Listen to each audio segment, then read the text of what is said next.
Metroid Zero Mission is essentially a retelling of the original Metroid, which debuted on the Nintendo Entertainment System in 1986. Those who remember playing that game in its heyday will be in for a number of unique surprises here, though to get any more specific than that would be to ruin some of the fun. Even those who don't consider themselves fans of the series ought to appreciate the quality of this side-scrolling action game, though. It features excellent controls and visuals, and very well-designed action and exploration elements, together with some great science fiction touches. Unfortunately, much like 2002's Metroid Fusion, Zero Mission is a disappointingly short-lived experience, even if it is really good. Like every Metroid game, Zero Mission casts you as the legendary interstellar bounty hunter Samus Aran, whose one-of-a-kind power armor enables her to battle foes and reach places no one else can. The game begins when she lands on the planet Zebes. Her mission is to exterminate the space pirate presence on the planet and to wipe out the Metroids, those floating jellyfish-like creatures whose life-sucking properties threaten the galaxy.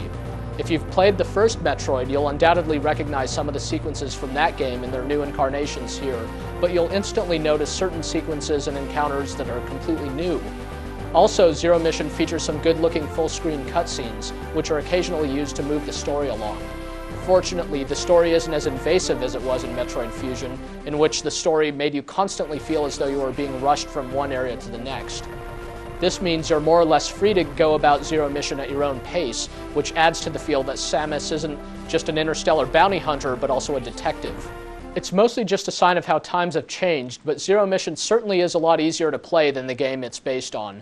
Unlike the original Metroid, you do have an auto-map here, and at certain key points, a blip on your map will indicate where you should go next.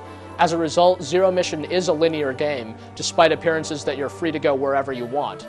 You can try to explore off the beaten path for items that boost your maximum energy and missile capacity and such, but only a few parts of the game are particularly challenging at the default difficulty setting, so you won't be doing this out of necessity. All told, you should be able to finish the game in just 5 or 6 hours your first time through, or even less if you're a veteran of the series. At that point, you unlock a harder difficulty setting in which enemies are tougher and more plentiful, and you also unlock the classic version of Metroid, which sure doesn't look like much anymore, but still plays well. Furthermore, you can continue hunting for every last hidden item. The course of the game itself, short as it may be, is exciting and action-packed for as long as it lasts.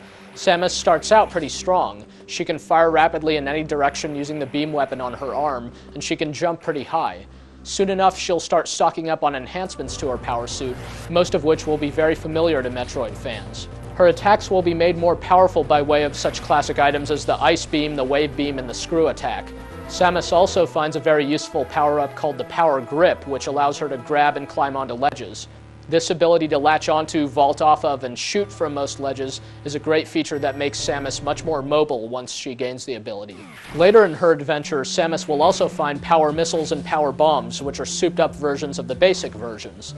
These let Samus open up a few doors that couldn't be opened previously, and that's about all the purpose that they serve, actually. This is indicative of a larger problem. There's a ton of cool stuff to find in Zero Mission, but there just aren't many situations in which you get to use most of it.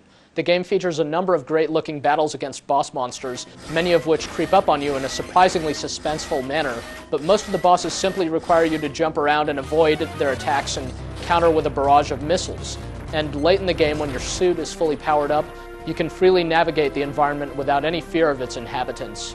It's almost as if Samus's suit were designed to allow her to take on a much more challenging, much longer adventure than the one contained in Zero Mission. Metroid Zero Mission recycles some of the character graphics from Super Metroid and Metroid Fusion. Fortunately, Samus's red and gold power armor looks every bit as good today as ever. Fans will really appreciate how faithfully the original game's environments have been retouched in Zero Mission, and will also more than likely really enjoy the new areas and enemies that have been added. Overall, this is easily one of the best-looking games of its kind on the GBA. The entire presentation and the gameplay itself are first-rate in Metroid Zero Mission. You'll just wish that there were more meat to the game. Since new Metroid games are seldom released, it's no wonder that the formula hasn't worn thin after all these years. But it sure would be nice if the trend were for more substantive, longer-lasting installments in this great series. Metroid fans shouldn't be discouraged, though, because they'll still relish every single minute of Zero Mission, and with good reason. For the comprehensive review of Metroid Zero Mission, please refer to the Gamespace.